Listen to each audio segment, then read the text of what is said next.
And I'm glad that you mentioned the Matrix because it's between the red pill and the blue pill right now. Like, do you go with what everybody has been doing exactly the same, going for something very standard and somehow works, or you go out of the way in towards the road not taken, and Bren Esports shows that they can do both and still really get closer and closer towards the grand finals. Now, back in towards the draft, right?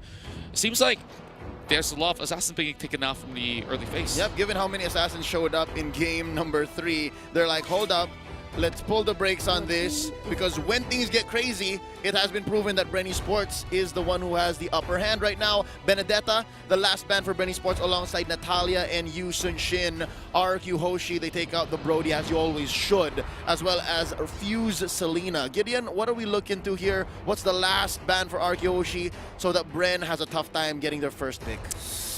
This is a really tough one here because they have to make a decision on whether they need to get rid of Yuzong or they want to keep it up for later, and the same goes for Esmeralda here. But if Esmeralda goes through, I think there is a potential likelihood that RRQ could be able to pick up Claude, and they performed really well on Claude, but Bren, they've been absolutely trying to shut down Sin and put him onto, and force him actually onto the Assassin.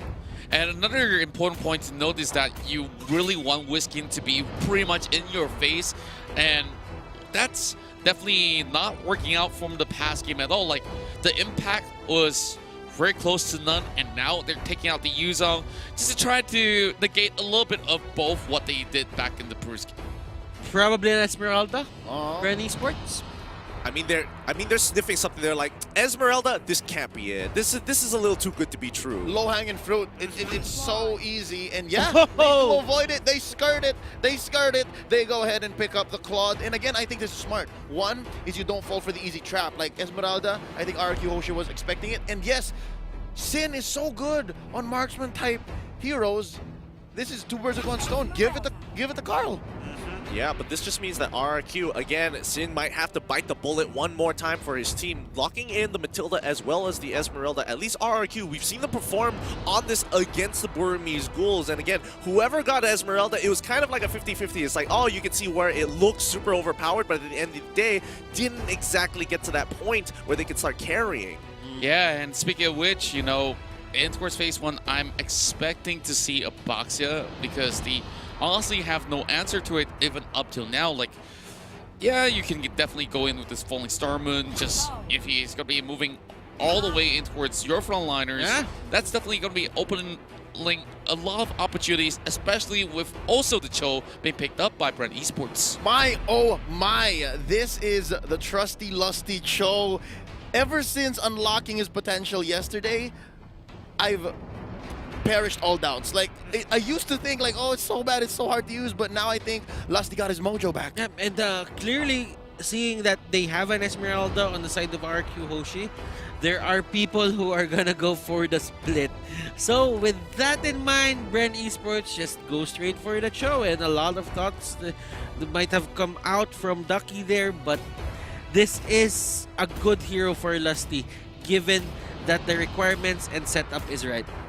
Yeah, and I think, Eudora here coming out for the side of RRQ Hoshi, and I think they want to just kind of compensate for the fact that she lacks that mobility with the help of Matilda to kind of follow up on, oh, you get a little bit of harass and all of a sudden, 1-2, zip and stun, and you're gone. I hate to jump the gun here, but the last time we saw this many mages in a single lineup was when there was no tank, right? There was no tank. I'm wondering if RRQ Hoshi is so bold to do that. I was just about to point it out, like, I told you so much about the boxer, and he's just having a big grin, like, you're giving him what he wants, and he definitely could soak it, unless if they have a pick here to really say, oh, I am going to be someone you can't ignore, and my mages can actually do the things that they want to, keeping the boxer occupied, and this is where more and more of all these bans are coming right through with the 1-1 first, so are they gonna go in for another assassin for the side of RRQ? Yeah, Roger is a good ban. I was thinking that maybe RRQ Hoshi is planning to go for the Roger just because this is a dive heavy composition, the Esmeralda and the Matilda. And it's a Sin chokeout too. Yeah.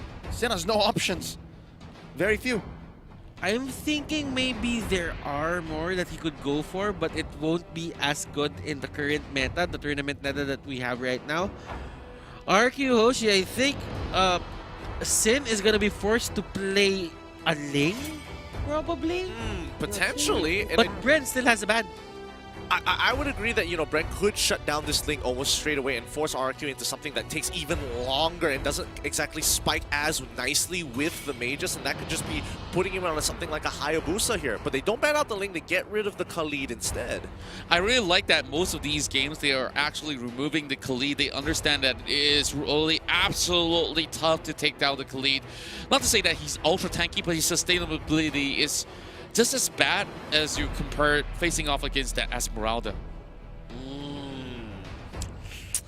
I mean, there's a lot of speculation that could be one way. That could be one way here. But RRQ, considering that the style that they played so far, they could look to set up Harley, and it's not like we haven't seen this huge mage composition before. We saw it in the group stages against EVOS SG, and we're able to kind of defend against it. But instead, they're gonna go with the Belleric here, and hoping that that might just be enough to stop Claude in his tracks. Okay, so there's a tank. We were looking for one.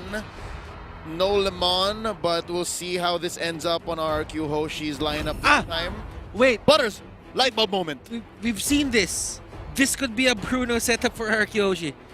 Oh, We've seen another version of it. No, it's almost the carbon copy, the exact same thing. They've got the components there as well, but Bren, they lock in the Farsa as well as the Sylvana, which was, I was thinking of something, but I think Butters might be onto something here. Could it be a Bruno? Because that's the only thing that RRQ played in terms of the marksman jungle that worked. Give it to Sin, give it to Sin. Is the only one left too, if that is what they're trying to go for, if not the Harley. There's a few concerns that I have here, especially with Sin and Whisking on board.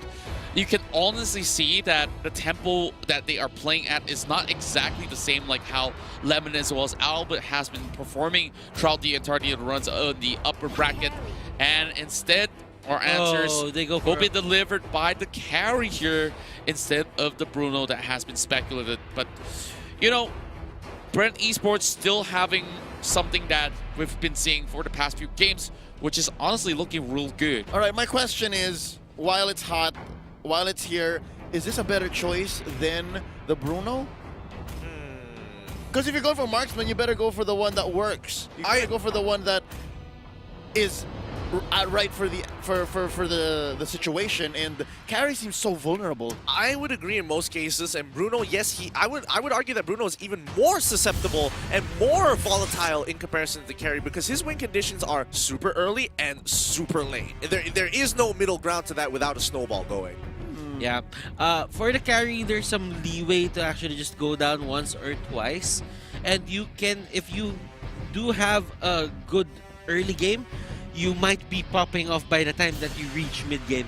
And that's how the carry works. All right, well, given this unorthodox draft by RRQ Hoshi, everything lays on the line. Ladies and gentlemen, this is game number 4. Bren Esports looking for the elimination onto the King of Kings, RRQ Hoshi. Gentlemen, let's get it. The King of Kings here is definitely putting a lot of high stakes on this carry in hopes that if she could get really ahead, that Baxia may not be a problem in the late game phase where you can just kite them out itself. So I'm definitely getting where exactly they're going for instead of the Bruno that you did mention might not be the best of choices.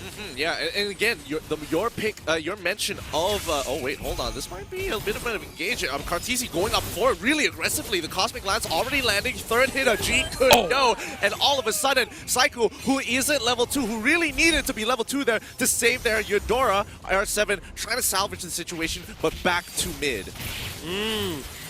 Lusty and the crew, they were fast on their fingers just to punish that risky play from Vin. Vin tried to steal the purple buff, it didn't work. It's not the greatest of plays here, but it doesn't mean RRQ is out just yet. The First Bloods usually don't mean too much as long as you don't get to translate into anything in Bren. No buffs, no steals, no wave clear, no wave clears, no invades as well. So technically it's still just, slightly ahead. Yeah. And it all depends on who we see gets his first item. There's this first item power spike that we're talking about when it comes to a carry or a Claude. And speaking of which, we're already seeing a lot of invades coming from the side of RRQ, while Lusty is trying to play that in-your-face chill, and definitely not the bush that he wants to move in for, but Whisking trying to go for a catch. He misses the Wrath of the Dryads, and that would have been a really nice catch if he was able to land that. But at least they buy a little bit of pressure to get this turtle. But can Bren capitalize on this here? You can see a lot of their members rotating fast, and not to mention Baxia's coming in hot. And this is a way to just catch Psycho and the others. They wanted to stop the effectiveness of this Baksha, but there's a fight happening right now. Look at this. Psycho gets caught out, and Sin and the others are just forced to go back. They can't do anything. They can't punish. I'm not sure why exactly that Psycho went back in, because none of these members are actually responding towards this, and very obviously that was a miscommunication. Yeah, it just seems like there was a little bit of disconnect there for the entire team of RRQ. Whether they were they sure they were going in, were they unsure they were going in? They had to make that decision, and they have to make it fast. They just got caught out, and a few won't be holding back on the trigger of his Imperial Justice. Yeah, I mean, right now Bren is just playing a little bit more in sync in comparison to RRQ, but RRQ, they don't have, you know, they're not so in the dumps in terms of their economy. They're still relatively even for the most part of it. 8K to 7.3K. It's only going to be a 6 to 700 differential overall. And Sin, he's going to need to start quickly ramping up into this game. He needs to at least get the Demon Hunter Sword into Golden Staff to make sure that Flapteezy, Flapteezy on this Baxia a little more ineffective. Yeah, I definitely gotta say that this Kaltizi is ramping up way faster in that sort of sense as compared to Sin at the moment. But Flapteezy, now that RRQ Hoshi has already known what to expect coming from the Purist game, he's going to be facing off against R7 at the moment. This is honestly not going to be going all too much anywhere, but eyes are on that river right now because Matilda is looking for a setup. Psycho and Few will meet each other in the brush, but I don't think RRQ Hoshi would just be initiating on a Sylvana support right now. There is a lot of things that they have to consider, and they have to bring Sin to the point where he gets the endless battle, Raptor Machete and endless battle, then just go from there. Yeah, and it's important, and I think, you know, they have to itemize correctly for the side of RRQ. We see the Talisman already being purchased on R7, but this is going to be the fight that we're looking for. Psycho going to get hit by Flapteezy initially with a shield of Boxia. As Whisking, he is on this side dealing with Few with no problems, but the rest of RRQ, they're looking for the disengage. 3-man hit from the G-Kun. No, Way of the Dragon as well. Not going to be enough as they are able to get the damage from Rebo's Feathered Airstrike, but now they're going to call it off. They trade 1 for 1. Can they get one more? Whisking finally goes down. As you can see, Kaltizi, he is very comfortable in his position, and RRQ forced to back away. Definitely unfavorable for RRQ Hoshi. Not only will they eventually lose out on this turtle, just look at the picks. They've managed to annihilate all these key components, and Finn once again get caught out. And well, just Bren Esports knowing what exactly to do, and just like how they do best. All the turtles in priority. R7 going to take the full brunt of damage from the Blazing Duet. Doesn't look like he was able to stack up his Art of Thievery to maximum before coming in. But, you know, R7, he just laughs. Aha! Go back into lane. Let's see what else is there to happen. But Flap, on the other hand, gets gone out, and that's going to be a lot of ultimates getting thrown into him. Flapteezy! Will he still escape that? No, he won't. But look at the commit. Resources, skills, all the damage that was thrown out. How tanky is that Baksha? Yeah, literally 4 ultimates came out of them. Oh, I'm just watching that. If he's just going to be popping that rejuvenation, he can definitely last for days. And now, here comes another little bit of the tussle here. And mind you, they expend everything just to get one. Well, at least they didn't get anything in return. Wait a minute, Lusty trying to make the big play here. Unfortunately, he doesn't actually hit it. Good preemptive attack coming in from RRQ, but Kaltizi coming in pretty on hot. Doesn't get too much damage from his Blazing Duet. Not a lot of value. Bren need to start pulling back away, but this is RSQ to look for that re-engage. They're getting a little antsy as they move closer towards their jungle. They just don't know where the rest of the team is yet. Yeah, and of course, this is going to be very vital for them to just cut in all these spellbands, but Sin gets caught out in the mid side. Bren looking all too hot. He's going for Vin as well. Just look at Kaltizi. He's already 3-0. He is very happy with the amount of damage he's had there. Even diving, Kaltizi, he's going in hard with the help of Flaptizi to enable him to go under the turret. Whereas they drag it onto Wizking here as they try to secure this up. Rather, the Dryad isn't enough. Kaltizi only losing 50% of his HP to take it out. What great play coming in from Bren to ensure this dive is successful. Now, RRQ Hoshi, they still have a chance to get back at this. They need to find the opening. They need to find a breather. But Carl is just going wild. This is the confidence that we're talking about. Gideon and Contra. Speaking of confidence, you know, they might just be the Indonesia Slayers here because they've already taken down Alter Ego and now they are finding every single way to punish RRQ Hoshi. A true test of might, but not only that, Bren, it feels like they have a lot of momentum riding behind them with a lot of their moves. It is very concise, it is very clean compared to their first two games where you can definitely see that there were a couple of misplays here and there, but overall, Bren just making the right decisions each and every time. You won't hold back on just using the Imperial Justice. He knows that he has a low cooldown time just because of the pull yourself together. He's not gonna try and conserve that as much as possible. He knows that if you catch ones here, he is able to get a kill as well. Speaking of getting a kill here, it's gonna be Vin there and this Blazing Duet on towards RRQ, but they're putting them back as they manage to get the catch on towards Kaltizi as well as Lusty. Flaptizi eventually will fall, but look how much it's taking out of them to get this pick. Few walks away alive, but there's still Ribble at the back. Bren Esports gets one, and the Eudora goes down again. Great return kills coming in from Bren's side. They lose 3 out of great execution from RRQ. A great mechanical play, especially using the Circle of Eagle to make sure that Kaltizi, Blazing Duet, I'm just going to circle around you till it's done. This is one of the things that I'm telling you about RRQ Hoshi. They can find these little openings and they can punish Bren Esports. Now, Bren Esports, they might have the lead now, but they should be careful into picking their plays. There are times where you can get to, let's say you can be overconfident, just go at them and just lose Kaltizi in the process. Item check is up right now.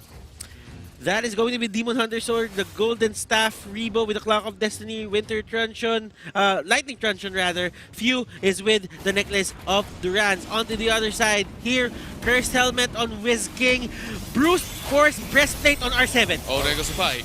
Oh, they're already going to begin again. Circle Eagle starting off, but R7 is going to get absolutely destroyed by this Blazing Duet coming in for a fully stacked Kaltizi here. Unfortunately, he goes backwards with Batman Image, so he can't get into the fight, but they do find another one. They're looking for the pincer. Flaptizi coming in, turn twice, Poisons as well. They've cut them out. Bren looking to cut them off as Whisking, trying to slow down the damage. Now Sin needs to turn this around. He's got the items finally, but unfortunately, it ain't going to be enough. His range is just a little too short.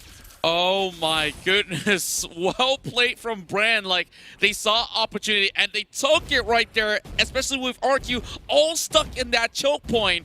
At first they pick up R7 and Whisking was all the way out of that fight already and he joins way too late. Sin is trying his best to just control this game. You know what? He wants to get the farm, he really just wants to carry, but the thing is, Bren Esports has just a lot of control. The back is just controlling them way too much, and the throw Psycho gets the pick off.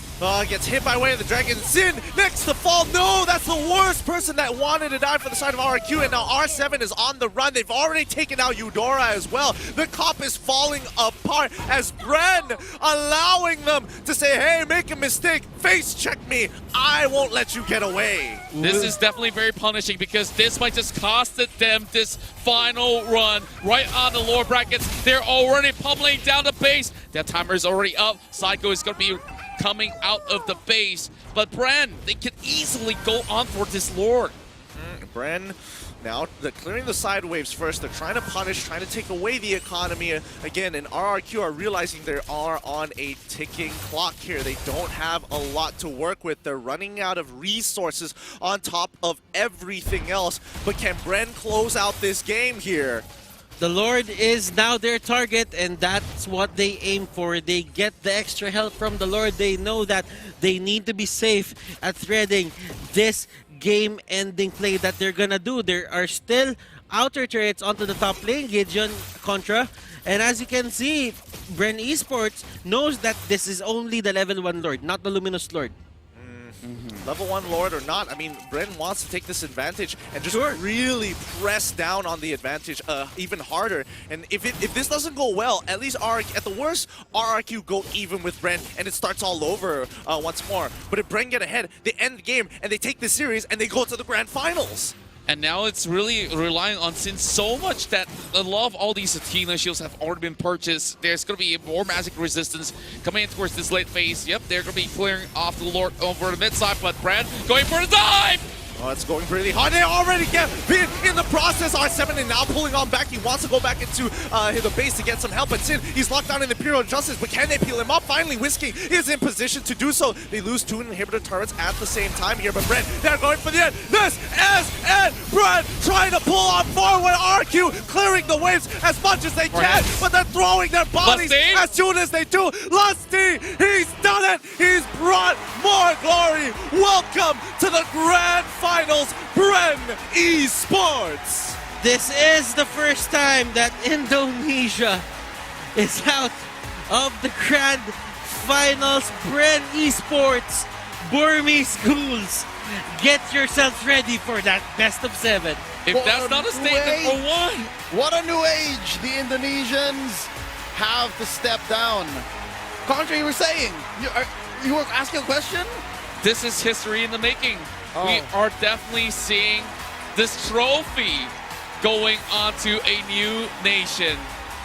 And wow. Firm, at least. At least, you can't see this right now, but Ducky's off screen jumping up and down. He is so proud of his boys, and I can only understand and relate and sympathize with the feeling here because, oh my goodness, we've been talking about, you know, Indonesia being the teams, the region to beat. They've been such a powerhouse, but look at that score, 3-1 in favor of Bren, taking the series, going to the grand finals, and I think this is the time we can say that the gap has finally closed. A hero's journey Bren Esports has been on ever since dropping from the upper bracket, fighting their way through the lower bracket, fighting tooth and nail against the likes of Alter Ego, Todak, and now RRQ Hoshi. Again, let this sink in. There are no more Indonesians in M2. It's so hard for me to swallow, which is why like I was trying to get my words out there. It's like, wow, the Indonesian fans obviously being very upset because both of them lost to this very on-form Bren Esports side, and they still could not break through about what exactly is the answer to take down Bren Esports. They got their vengeance. They got their revenge for Omega. Omega was beaten by RRQ, then was eliminated by Alter Ego, and they went straight for Bren Esports went for Alter Ego and RRQ, and Bren eliminated them both. All right, well, with Oh this my series goodness. in the bag, ladies and gentlemen, we are going to have to ask for the help of our analysts. LaFell and Wolf are going to be breaking it down. Let's go. Just pack up the 4 games. Thank you to all of the casters. Yes, there we have it. Going to the grand finals is Bren Esports. And again, like, that is crazy. My name is LaFell. This is LaFell TZ and Wolf TZ, like Wolf. My God, I am lost for words actually because of the fact that Bren Esports played this cleanly in a way. You know what? Yes. A lot of people will look at this match and say, okay, Bren Esports made some mistakes in there, but I want to say this is like a clean look at it. Now, this is also off of some victories that they did in the entire series. I think that Bren Esports also addressed whatever the mistakes they did in game number 1, and they made it so that their game number 4 was outstanding. Exactly, and the thing is, this is the King of Kings. And right now, the king is dead. Long live the king. The thing is, right now, And like throughout the entire series, the Philippine fans, the Indonesian fans, and as well as I feel the Myanmar fans as well as watching. So because a lot of Filipinos have been spamming for a shout out, so I'm just gonna say shout out to the Philippines. Congratulations. Right now, Myanmar and Philippines are fighting for the #1 spot. They want to be the best region in the world in terms of Mobile Legends. And right now, for the first time, Indonesia is #3. yeah, Whew. That is actually kind of a new thing, right? Yeah, right? Mobile Legends. The end of 2020's season, which will be capped off by the Enter World Championship, means that Indonesia will not be part there. Now, I want to say, looking at the highlights, this is the most important clash. We can actually pause right now because this is RRQ's this is the cue for RRQ to actually fight. However, they still lost. Now, do take note that in this clash, RRQ Hoshi decided to go for this part of the map, which is very surprising for Bren Esports. They kind of want to take the turtle. Look at the timing. It's 4 minutes in. Bren Esports, they do have immense amount of strength. Flap TZ as well as a few, they kind of want to fight at this point around the turtle area. So RRQ Hoshi, whatever they did was actually very smart.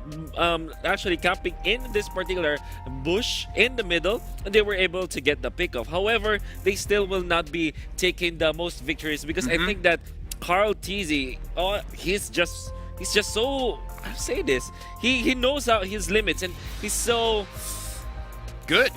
It's just so good. No, he's very mobile. He cannot be caught. He's now slippery, I would say. This is the word. Yep. Now, while you are explaining as well, I would like to say the draft. Both of these teams are actually playing it very, very smart. Where RRQ Hoshi, they were trying to bait out the Claude and trying to counter it with the Eudora and betting out the 1-1 as well to make sure that they don't have a double marksman setup in the chance that, okay, he comes in with the Blazing Duet and then Eudora's just gonna burst him down. But the thing is, we can see Carl TZ has been playing pause here, actually. so good, and yeah, take it away. Yeah, we can pause here because this is also very important when it comes to the timing. Well, there's really not much that you can see when it comes to the actual play, but this is also the point where Carl TZ was able to get 2 items. So he first went for the Raptor Machete, which is natural, and then went in for the Demon Hunter Sword. This allowed him to actually deal the damage. And now the biggest problem that I have with RRQ Hoshi, this is why I'm highlighting this actually, because I think that this is smart. Looking at the mini map, members of RRQ Hoshi, 4 of them are there, but where is the Beleric? This is your answer to the Claude. This was drafted by RRQ Hoshi quite late in the draft just to kind of deal with the physical damage output. And you know what? It makes a lot of sense, right? Because it can build up the blade armor. Exactly. It can return the damage. Yeah, and in this best of 5 series as well, as we know, when we're playing a best of 5, it's going to be a very, very long series, and the mental fortitude, that is what you need in order to survive. But the thing is, just like what you pointed out with the Beleric, I think we can point out on other players from the side of RQ as well, where they made mistakes, where they made the initiation where they don't have to initiate, where their positioning is a little bit off, where throughout this game, I still remember that there are points where Zin got caught out, when Psycho went a little bit too deep and Whisking was missing. And that is actually what happened. What exactly happened. R7 will not be able to help his teammate. Look at this. The last circle that I'll draw. This is the time where the Demon Hunter Sword was picked up. And by this point, 6 minutes into the game, Carty's 3-0-3 with the Demon Hunter Sword.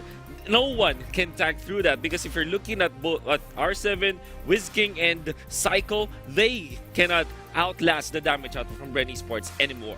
Yeah, and the thing is, right now, Bren Esports, they are on fire. They are playing very, very well. And the thing is, not just mechanically, but also in terms of their macro, the way that they move around the map. I really like how Flap TZ with this Boxia pick, not only... And I would like to pause over here as well, and Wolf, you can do this, but basically what I don't like in this sort of situation, Bren Esports probably made the Filipinos worry, because that was a mistake that they really did not have to do, because they know that most of the RRQ members are around there. They should not have gone in. It was a little bit of a out of position situation where they're like, I can probably take this, I can 2v4, but in that situation, look at the Farsa, look at the Baxia. They should have waited for the Baxia to come in. Farsa and Baxia, both these heroes, they put on the side lane, they're very, very fast. They are very mobile. Farsa with the wings by wings. They could have came in, all they had to do was wait. So the question is, why didn't they wait? And sure, this series is over, but they are going up against Burmese Schools. They cannot make this kind of mistake. No, I kind of agree with you because this is the point where Bren Esports should be just dominating the map. They cannot afford a late game situation where RRQ Hoshi can thrive with this carry. But you know what? The recovery was good from Bren Esports. They eventually just look toward this game and just make all of those better decisions, like Cartesi peeling through the backlines, then getting it back into the middle, and now they are gonna chase. And this is so important for Bren Esports. They will be able to get a triple kill for Cartesi because RRQ Hoshi, they were already peeled up, and Wizking again, man, is late to the party. Unfortunately, he is needed. He's a requirement in this game.